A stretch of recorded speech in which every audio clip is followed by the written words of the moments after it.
Hello, this is Tyler with Keystone Farms. The grazing season has begun.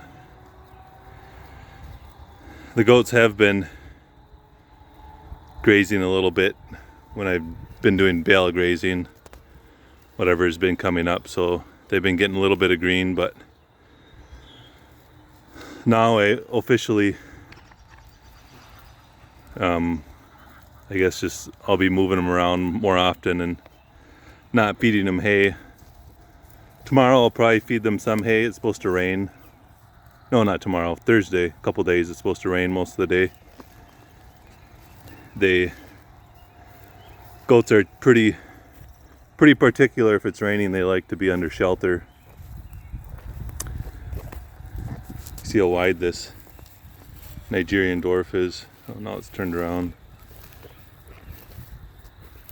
I think it's has twins in there.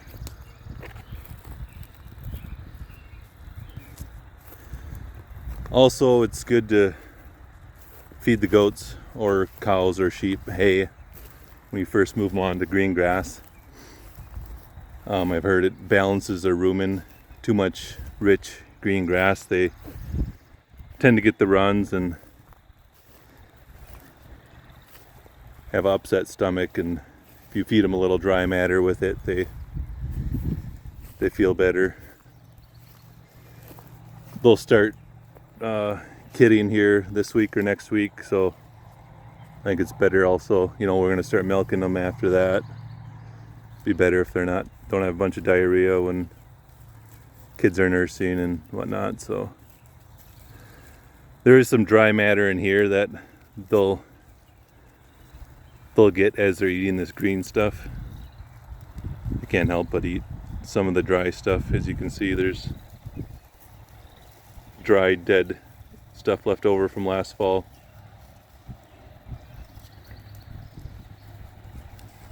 This area was excavated a couple summers ago, so it's come up pretty good. We haven't done anything to it, just let it go, and there's some actually pretty decent grass in here. You can see how eager the goats are of having so much to eat. They're a little bit skinny right now, but they'll fill up shortly, and they've had plenty of hay to eat the last 6 months, but also the last couple days they've had enough to eat. But they probably get sick of eating hay when they can clearly see that there's better stuff to eat. Some people say goats tend to get out, but I haven't really had an issue with that. They could easily jump these fences. These fences aren't very high, but as long as you give them plenty to eat and keep them happy, they stay in, seems like. I don't think they've ever jumped out. So this paddock is pretty interesting. You can see quite a bit of different forages coming up in this newly excavated area. This is wild lettuce here. I think I'll taste it. It's not as bitter as I thought. When it starts to get taller, it gets really bitter, but it's edible for humans. As you can see, this is what we would like all our pastures to look like. Nice big bunch grasses. I'm not sure what that's. Orchard grass. Oh, here's some timothy here. You can seed heads are already popping up. Must be a specific microclimate here that it's already heading out. So yeah, as you can see, this is nice and thick and lush and tall.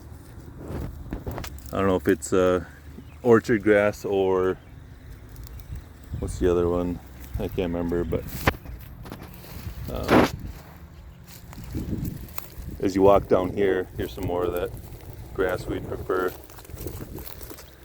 This is what's growing in our pastures right now. It's all smooth, called smooth brome grass basically. It's pretty sparse.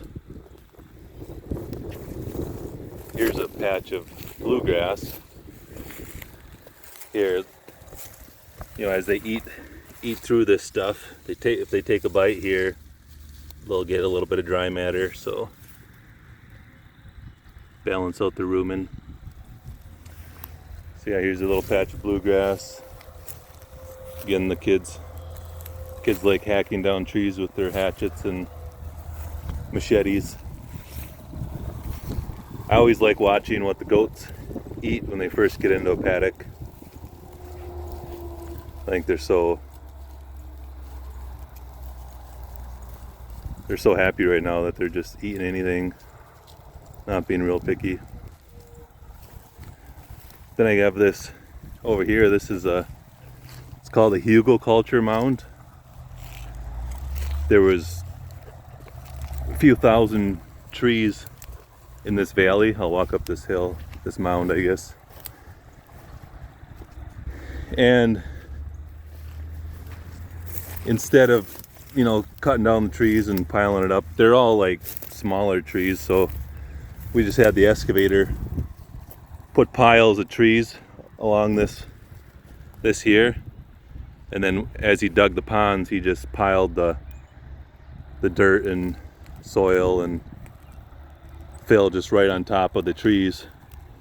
So over time this will break down, the trees will break down underneath this mound, and that'll give off heat, and it'll create either really good forage, where we will grow pumpkins and squash on it, grow trees on it. As you can see, it's pretty lush up here. Not sure what this weed is here, but I'm sure the goats will really like it. There's some clover here. So this is south facing. It gets green. It's the first thing to get green in the spring here. Even late winter it starts greening up. Also the sun reflects off the water and helps to warm it. So these ponds were recently excavated last fall, so it's not green all the way around, but it'll come in with cattails and grass, and there's a spillway to each. There's a series of 1, 2, 3, 4, 5 ponds here. We have 10 ducks they're too small now, but we'll put a little shelter there and they'll be able to enjoy these ponds and eat the duckweed. I should check it out, but I think there might be some duckweed in that pond already. Duckweed is supposedly super high in protein and nutrients, and anyways, I can't watch the goats as well when I'm videoing. It's kind of exciting to watch them when you just first put them in, especially when it's